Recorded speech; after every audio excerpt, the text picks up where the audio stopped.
Hello everyone, स्वागत है आपका हमारे यूट्यूब चैनल में।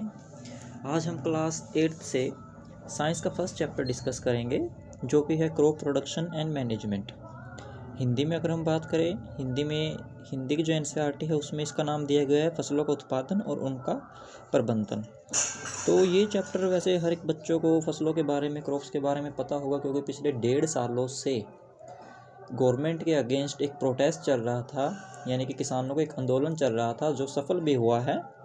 मीन्स जो आपने हर जगह पे एक नारे सुने होंगे एक तरह के, no farmer no food, support farmers.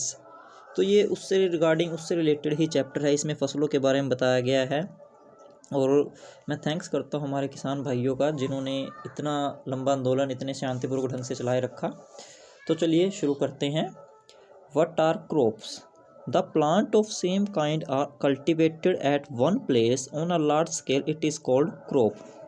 ऐसे प्लांट्स जो एक फील्ड पर, ठीक है, एक ही टाइम पर एक फील्ड में एक लार्ज स्केल पे ग्रो किए जाते हैं, उनको क्रॉप्स कहा जाता है, उनको फसलें बोला जाता है। The crops are of different type like cereals, vegetables and fruits. Fruits vegetables के बारे में आपको पता ही होगा, ठीक है। सीरियल्स में आपके राइस, व्हीट, पैडी ये आ जाते हैं।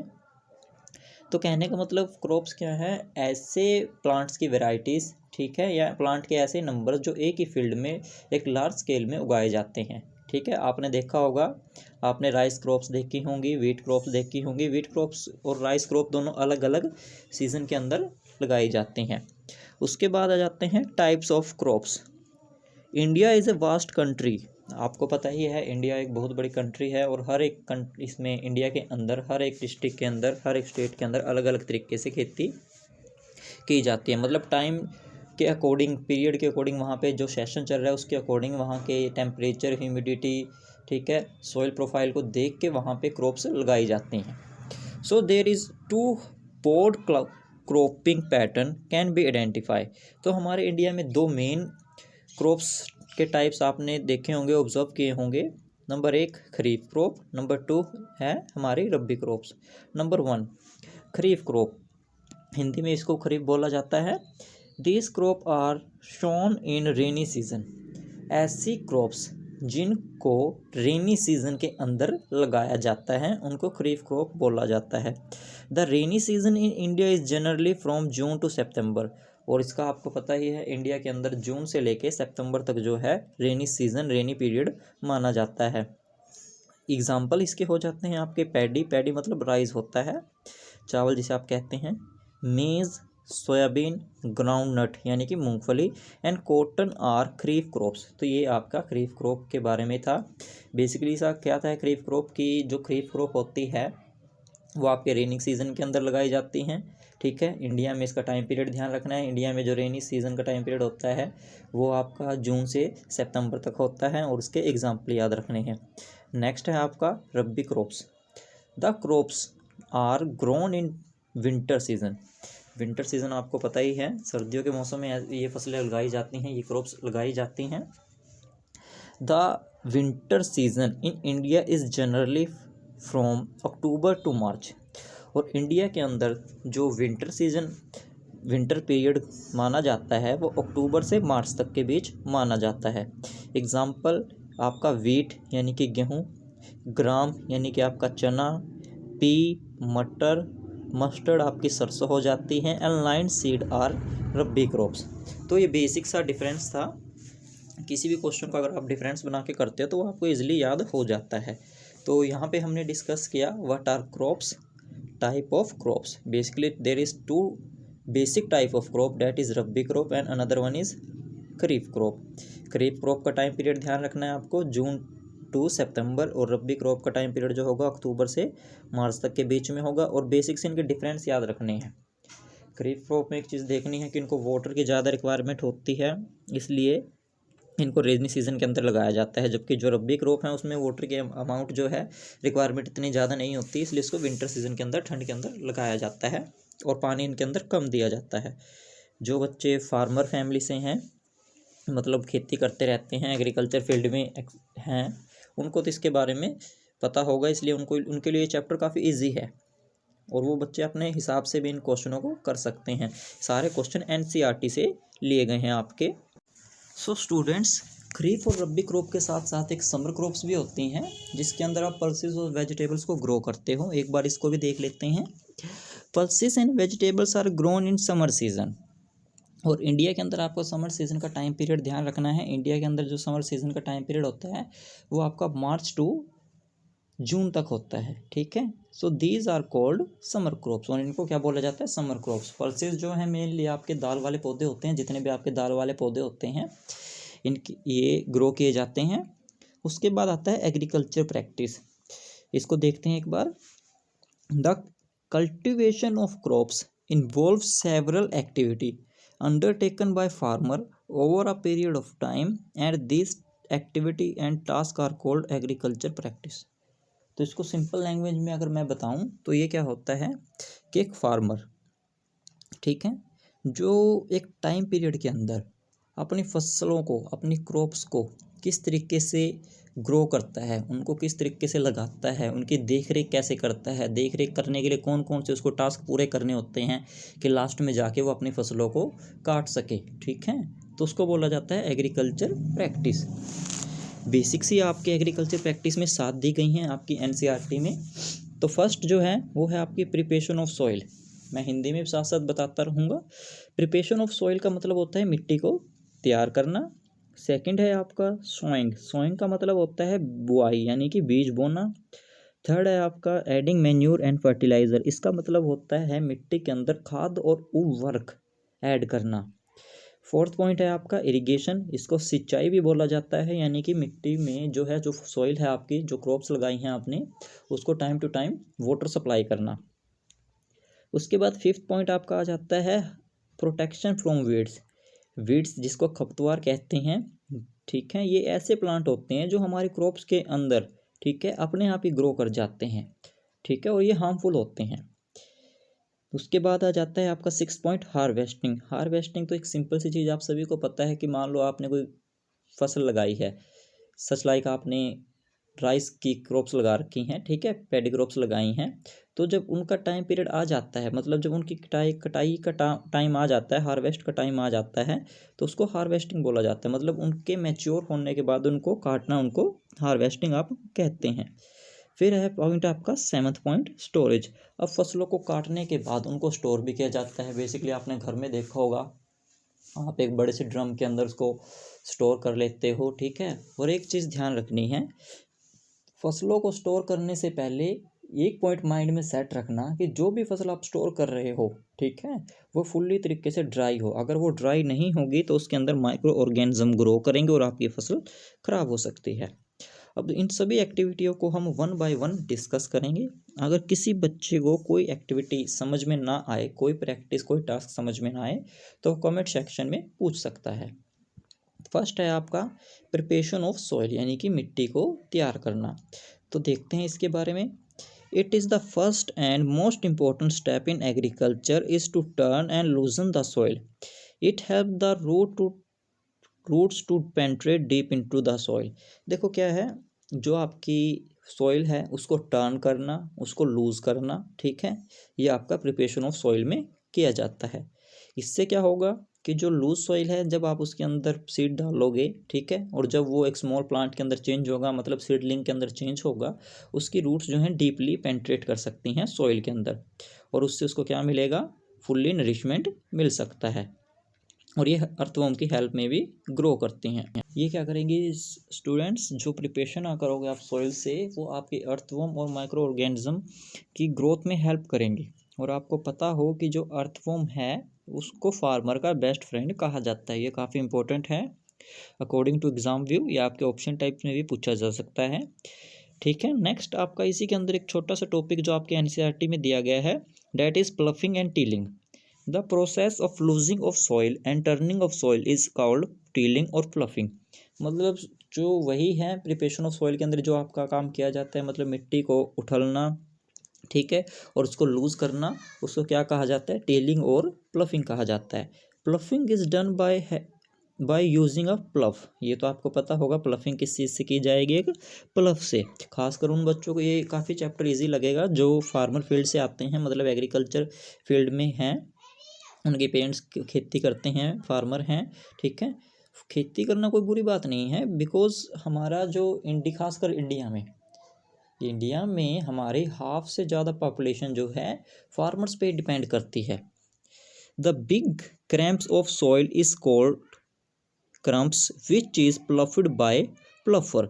देखो इसके अंदर क्या है, जो बड़ी बड़ी मिट्टी के जो वो होते हैं, क्या कहते हैं उसे, आप कह सकते हो बेसिकली बड़ी बड़ी जो मिट्टी के चट्टानें होती हैं, ठीक है, काफ़ी बड़े साइज़ में होती है, मतलब बड़े साइज़ की जो मिट्टी है उसको प्लफर से छोटे साइज़ में, बारीक साइज़ में तोड़ दिया जाता है।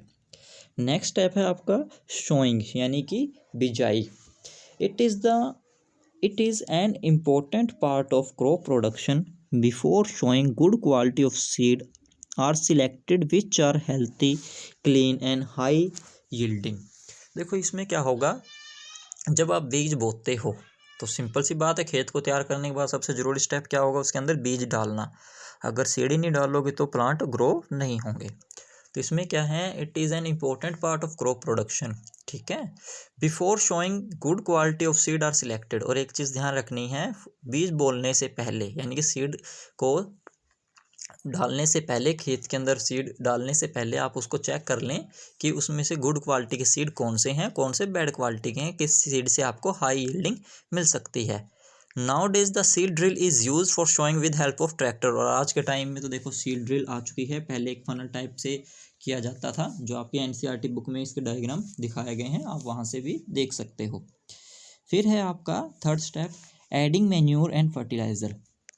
तो ये स्टेप जो है काफ़ी इंपॉर्टेंट है, आपके एनसीईआरटी में एक डिफरेंस बना के भी दिया हुआ है और प्रॉपर्टीज़ भी इसकी दी हुई हैं। ये आपको दोनों तरीक़ों से याद करना है, because according to point of view of examination, ये आपके एग्जामिनेशन की पॉइंट से काफ़ी ज़रूरी है।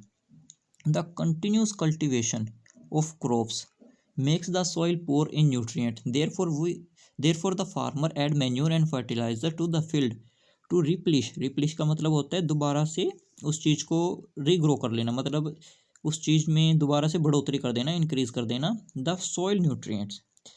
और इसकी दूसरी डेफिनेशन आप कर सकते हो, the substance which are added to soil in the form of nutrient for healthy growth of plant are called manure and fertilizer, ठीक है। तो एक चीज़ ध्यान रखनी है कि जब आप रेगुलर तौर पे, ठीक है, वन बाय वन आप एक फसल को लगाई जा रही हो, किसी फील्ड के अंदर लगाई जा रहे हो, तो एक टाइम पे क्या होगा, आपका जो फील्ड है, आपका जो खेत है, उसमें जो फसलों को ग्रो करने की जो कैपेसिटी होती है, पावर होती है, वो कम हो जाती है, जिससे आपके जो प्लांट हैं वो ईजिली ग्रो नहीं कर पाते, मतलब उनके अंदर कोई ना कोई कमी आ जाती है।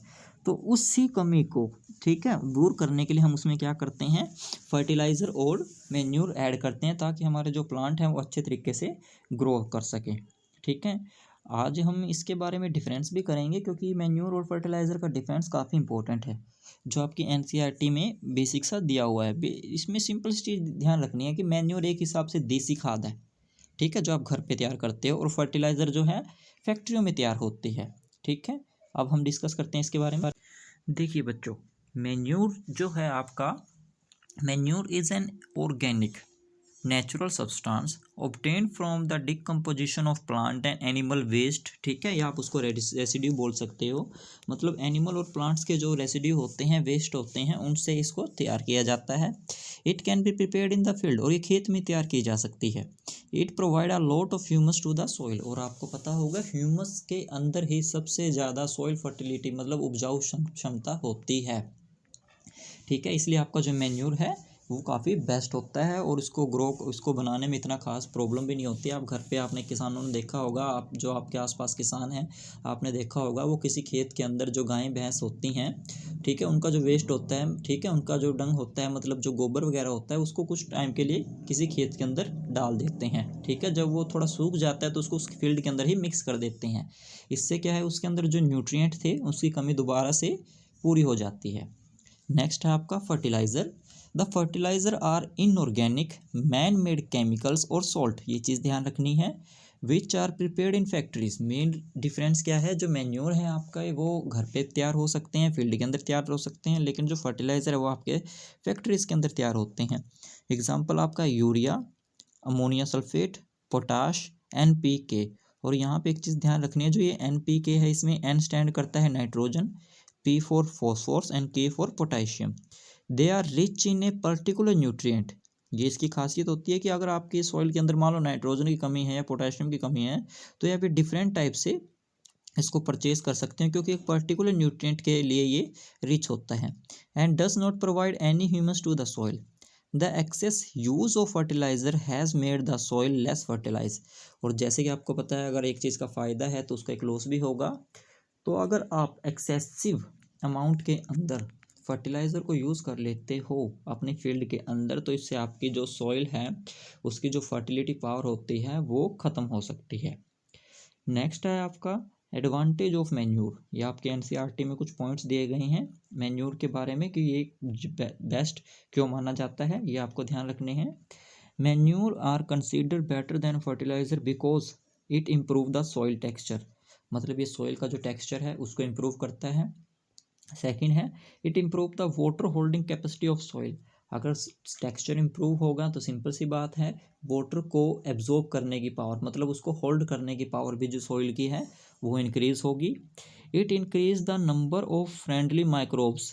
ठीक है, ये हम पहले भी डिस्कस कर चुके हैं कि मैन्यूर जो है, जब हम सॉइल को प्रिपेयर करते हैं ना, उस टाइम पे भी हम मैन्यूर ऐड कर सकते हैं। ठीक है, और बाद में उसको टीलिंग करने से पूरे फील्ड के अंदर मिक्स कर सकते हैं। इससे क्या है, जो आपके माइक्रो ऑर्गेनिज्म होते हैं, स्मॉल माइक्रो ऑर्गेनिज्म, ठीक है, जो सॉइल को फर्टाइल बनाते हैं, उसकी ग्रोथ होती है।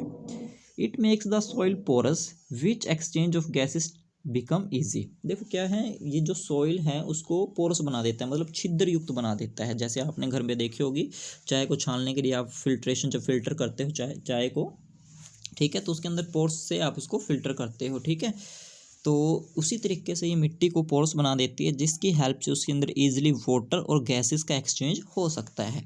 तो यहाँ पे इसके अंदर इसकी प्रॉपर्टी मैन्यूर फर्टिलाइज़र की, ठीक है, इनके बीच डिफरेंस बना के आपको करना है, बीच में एक लाइन लगा के, वो आपको पता हो। इनकी प्रॉपर्टी, इनके एग्जांपल सिंपल लिखने हैं।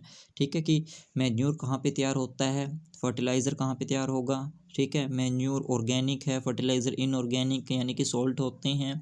मैन्यूर के क्या फ़ायदे हैं, फर्टिलाइज़र के क्या नुकसान हैं, दोनों में से कौन बेस्ट है। ठीक है, एडवांटेज याद रखनी है आपको मैन्यूर की।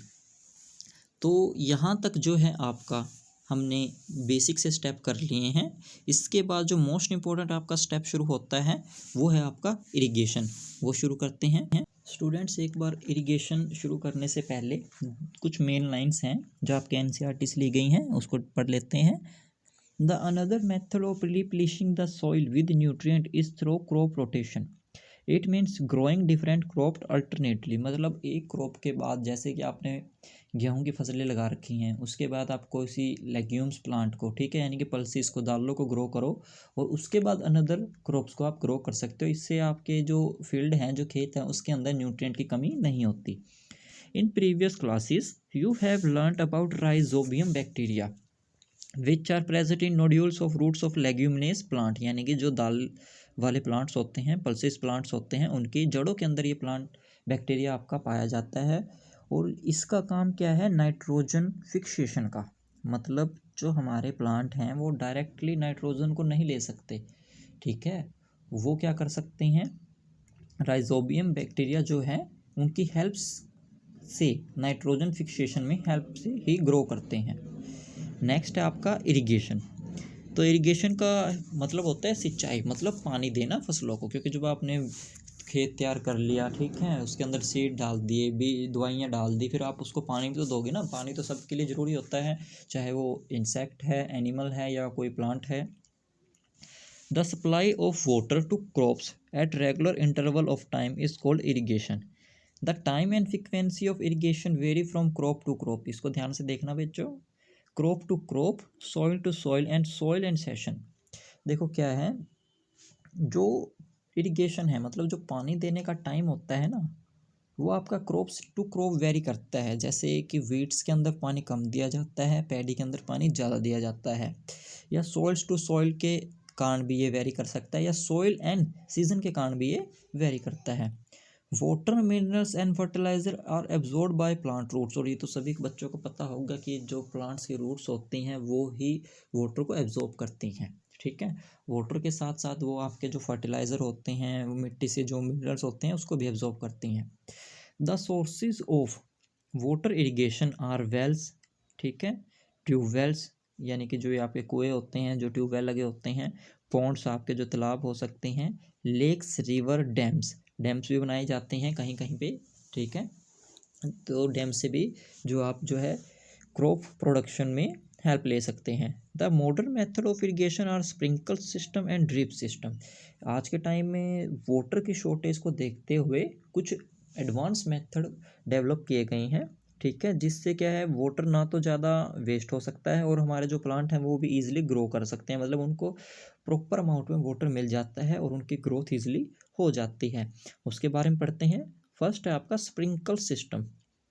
इन this system the perpendicular pipe having rotating nozzle, rotating nozzle आपने पार्क्स में देखी होंगी, पाइप के ऊपर लगी होती हैं, on the top are joint to main pipeline at regular interval, when water is allowed to flow the pipe it escape from rotating nozzles. देखो क्या है, एक परपेंडिकुलर पाइप होती है, उसके सिरे के उसके टॉप पे हम नोज़ल लगा देते हैं और उसको मेन पाइप से कनेक्ट कर देते हैं। जब मेन पाइप में पानी आता है तो उस परपेंडिकुलर पाइप में जाएगा, उस रोटेटिंग नोज़ल जो है, ठीक है, वो घूमेगी और उसके घूमने के ऊपर साथ साथ उससे पानी बाहर निकलेगा, एस्केप होगा। इससे क्या होगा, ऐसे लगेगा कि जैसे बारिश हो रही है, ठीक है, रेन हो रही है, और इससे प्लांट्स को ईजिली वाटर प्रॉपर अमाउंट में मिल जाता है। आगे देखते हैं। हाँ तो बच्चों आगे देखिए, आगे जो हमारा दूसरा सिस्टम है वो है ड्रिप सिस्टम। ये काफ़ी सिंपल होता है। In this system the water falls drop by drop directly near the roots. इस सिस्टम के अंदर क्या है, जो मेन पाइपलाइंस हैं उसको ज़मीन के नीचे प्लांट्स के पास से, उनके रूट्स के पास से अटैच किया जाता है, ताकि वो जो वाटर है उन पाइप से उनकी रूट के पास डायरेक्टली निकलता रहे, मतलब उनकी रूट्स को डायरेक्टली वहाँ से वाटर सप्लाई मिलती रहे और वो ग्रो कर सके। So it is called drip system. It is very useful for watering fruit, ठीक है, जो फल होते हैं, फ्रूट्स प्लांट जो होते हैं उनको वाटरिंग करने में ये हेल्प होता है, मतलब उनको पानी देने में काफ़ी यूज़फुल होता है। Gardens and trees. उसके बाद आपका फिफ्थ स्टेप आ जाता है प्रोटेक्शन फ्रॉम वीड्स। ये जो आपके सिस्टम दिए थे स्प्रिंकल और ड्रिप सिस्टम, आप इसको एनसीईआरटी बुक जो है, टेक्स्ट बुक जो है, आप वहाँ से इसके डायग्राम देख सकते हैं। मैंने यहाँ पे डायग्राम ड्रॉ नहीं किए। बेसिकली आपका ये सारे चैप्टर जो है, इसके जो ये नोट्स आपको मैं करवा रहा हूँ, ये सारे एनसीईआरटी से ही प्रिपेयर किए गए हैं। आप वहाँ से डायग्राम देख सकते हैं, अदरवाइज़ बिल्कुल आपको सेम एज इट ही आपको ये लर्न करना है। उसके बाद फिफ्थ स्टेप जो है आपका प्रोटेक्शन फ्रॉम वीड्स। तो इसको देखते हैं। द अनवांटेड और अनडिज़ायरेबल प्लांट्स मीन्स ऐसे प्लांट जिसको हम नहीं चाहते, that grow in field along with crops are called weeds. लेकिन जो हमारी फील्ड के अंदर जो है क्रॉप्स के साथ साथ ग्रो हो जाते हैं, उसको हम क्या कहते हैं, वीड्स। मतलब हिंदी में अगर हम बात करें उसको हम खरपतवार कहते हैं। The removal of weed is called weeding, और उसको रिमूव करना, खरपतवार को यानी कि वीड्स को हटाना, वीडिंग कहलाता है। The best time for removal of weed is before. ध्यान दे बच्चे सभी, यहाँ पे हमने क्या लिखा है, बिफोर, यानी कि पहले। They produce flower and seeds, मतलब वीड्स को कब निकालने का बेस्ट टाइम होता है, जब वो उसके पास ना तो सीड्स आए हों, ठीक है, और ना ही उसने अभी तक फ्लावर्स को ग्रो किया हो, तब हम उसको ईजिली निकाल सकते हैं। अगर मान लो एक प्लांट के ऊपर, एक वीड के ऊपर सीड आ जाते हैं, तो उसके सीड तो वहीं पे गिर जाएंगे, तो उसको निकालने का फ़ायदा क्या है, उस सीड से दोबारा से वो वीड साइड्स पैदा हो सकते हैं ना। तो उसके लिए बेस्ट टाइम क्या है, before they produce flowers and seed. Weeds are also controlled by using certain chemicals called weedicides. ये चीज़ ध्यान रखनी है, जिस तरीके से इंसेक्टिसाइड्स होती हैं इंसेक्ट्स को किल करने के लिए, उसी तरीके से वीड्स को हटाने के लिए भी कुछ केमिकल्स यूज़ किए जाते हैं, जिसको वीडिसाइड्स कहते हैं, लाइक एज 2,4-D, ठीक है। They are spread in the field to soil the weeds, ठीक है, या फिर टू किल द वीड्स। ये स्प्रे किए जाते हैं वीड्स को किल करने के लिए, ख़त्म करने के लिए। Spraying of weedicides may affect the health of farmer, so they take some precaution during spraying the chemicals. एक चीज़ ध्यान रखनी है कि जो ये केमिकल्स हैं कोई भी आदमी, कोई भी फार्मर हो या कोई दूसरा हो, ठीक है, जब इनको स्प्रे करता है तो अपने जो हाथ हैं उनमें ग्लव्स यूज़ करें और अपने माउथ पर, ठीक है, अपने फेस पे कोई मास्क या कोई कपड़ा बांध लें, क्योंकि ये हार्मफुल होते हैं, ठीक है। अगर ये किसी आदमी के ब्रेन में चढ़ जाते हैं, मतलब उसके जब वो उनको स्मेल करता है, ये केमिकल्स कुछ ऐसे ही होते हैं, तो ये डायरेक्ट उसके नर्वस सिस्टम पे अटैक करते हैं, जिससे आदमी जो है बेहोश हो सकता है, उसको सांस लेने में प्रॉब्लम हो सकती है और क्या पता लास्ट टाइम पर उसकी डेथ भी हो सकती है। तो ये सिंपल सा है कि जब भी आप स्प्रे करो तो इसके लिए कुछ प्रिकॉशन ध्यान में रखो। आगे करते हैं बच्चों। नेक्स्ट है आपका हार्वेस्टिंग। हार्वेस्टिंग को देखते हैं, काफ़ी इंपॉर्टेंट है। द कटिंग ऑफ क्रॉप्स, ठीक है, यानी कि क्रॉप को काटना। आफ्टर, आफ्टर का मतलब होता है बाद में। इट इज़ मैच्योर, जब एक फसल पक कर तैयार हो जाती है और उसको काटा जाता है, उस प्रोसेस को हार्वेस्टिंग बोला जाता है। In our country harvesting is done by sickle, मतलब पहले टाइम में तो सिक्कल से की जाती थी, बट जो आज का टाइम है उसमें हम जो है हार्वेस्टिंग एक मशीन से करते हैं और उस मशीन का नाम होता है हार्वेस्टर, ठीक है। नेक्स्ट है आपका threshing. The separation of grain seed from their chaff is called threshing. मतलब क्या है, मान लो आप एक वीट का प्लांट देख लो, गेहूं का पौधा देखो, उस पर जो गेहूं होती है वो ऊपर लगी होती है। उस गेहूं को उसके बाकी पार्ट से अलग करना, बाकी पूरे प्लांट से अलग करना, ठीक है, वो क्या है आपका थ्रेशिंग है। मतलब एक चैफ से, मतलब एक भूसे से ग्रेन्स को, सीड को अलग करना थ्रेशिंग कहलाता है। It is carried out by A machine called combine. Combine तो सभी बच्चों ने देखी होगी, चाहे वो फार्मर हैं या नहीं है, कंबाइन आप सभी ने ऑब्जर्व की होगी। एक नोट करने वाली चीज़ है कि कंबाइन जो है एक हार्वेस्टर का और एक थ्रेशर का, दोनों का काम इकट्ठा करती है, ठीक है। उसके बाद आपका आता है विनोइंग। विनोइंग के जो है आपके एनसीईआरटी में स्पेशल दिया हुआ है और आई थिंक ये एग्ज़ाम में भी आ सकता है 2 या 3 मार्क्स में। It is the simple method of cleaning food material from a mixture. Winnowing separate the grain from the husk, ठीक है, मतलब जो उसका वेस्ट होता है, मतलब भूसा आप कह सकते हैं। Because one particle is light and other particle is heavy. अगर मैं सिंपल लैंग्वेज में आपको बताऊं तो ये क्या है, हवा की हेल्प से, एयर की हेल्प से फसलों से आपके सीड जो होते हैं उनसे, उनके अंदर जो अनवांटेड पार्टिकल हैं उनको हटाना विनोइंग कहलाता है। जैसे कि आप चावल देख लो, ठीक है, चावल को जब आप हवा के, आपने एक फ़ैन लगा रखा है, फ़ैन के कुछ पास में आपने ऊपर से चावल को डाल रहे हो, चावल क्या है वेट में हैवी होगा तो वो डायरेक्ट नीचे आएगा। लेकिन अगर उसके अंदर कुछ लाइट पार्टिकल हैं, कुछ डस्ट है, कुछ सिंपल कुछ हस्क वगैरह है, तो वो एयर की हेल्प से बाहर चला जाएगा, ठीक है, चावल से दूर जाके गिरेगा। नेक्स्ट है आपका लास्ट स्टेप जो है इसके अंदर, स्टोरेज। स्टोरेज मतलब उसका प्रबंधन, उसको फसलों को रखना। It is a process in which crop और grain are to be kept for long time. They should be safe from moisture, यानी कि नमी, insect, rats and micro organism. Before storing it will be sure that grain are completely dried. तो बच्चों मैं दोबारा कह रहा हूँ, ये पॉइंट काफ़ी ज़रूरी है, ठीक है, कि किसी भी ग्रेन को स्टोर करने से पहले ये चेक कर लेना चाहिए कि वो फुल्ली तरीके से ड्राइड है या नहीं है, ठीक है। अगर आप उसको बिना ड्राई किए ही आप उसको स्टोर कर लेते हो तो उसके अंदर मॉइस्चर होगा, मॉइस्चर होने से उसके अंदर माइक्रो ऑर्गेनिज्म ग्रो होंगे, ठीक है, और आपके जो ग्रेन हैं, आपकी जो सीड्स हैं वो ख़राब हो जाएंगे, जो आपने फसल स्टोर की है, ठीक है, जो वो आपकी ख़राब हो जाएगी। तो इसलिए इसको कम्प्लीटली ड्राई कर लिया जाए। सो स्टूडेंट, जो फार्मर होते हैं वो अपना ग्रेन जो है वो जूट बैग्स में और मेटेलिक बैग्स में स्टोर करते हैं। जब ग्रेन्स हमारा लार्ज अमाउंट में होता है, मतलब लार्ज स्केल पे होता है, तो इसको हम साइलस और ग्रेन यार्ड्स के अंदर स्टोर किए जा करते हैं, जिसको आप फूड सप्लाई भी कहते होगे। फूड सप्लाई के अंदर ग्रेन स्टोर किए जाते हैं ताकि कभी जब हमारे साथ कोई नेचुरल डिजास्टर हो तो हमें time to time food supply कर सकें।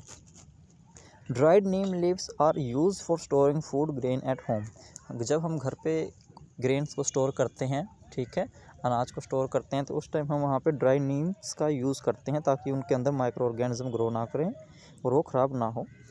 लास्ट टॉपिक है आपका इसके अंदर, animal husbandry. It is a process in which animal reared at home और in farms have to be provided with proper food, shelter and care. इसके अंदर देखो मैं सिंपल बता रहा हूँ। इसके अंदर क्या होगा कि आप जानवरों को पालते हो, ठीक है, किसी भी जानवर को लगा लो, गाय भैंस, ठीक है, बकरियाँ, किसी को लगाओ। आप उनसे क्या लेते हो? आप उनसे उनका मिल्क, ठीक है, यील्ड, एग्स वगैरह कंज्यूम करते हो, ठीक है।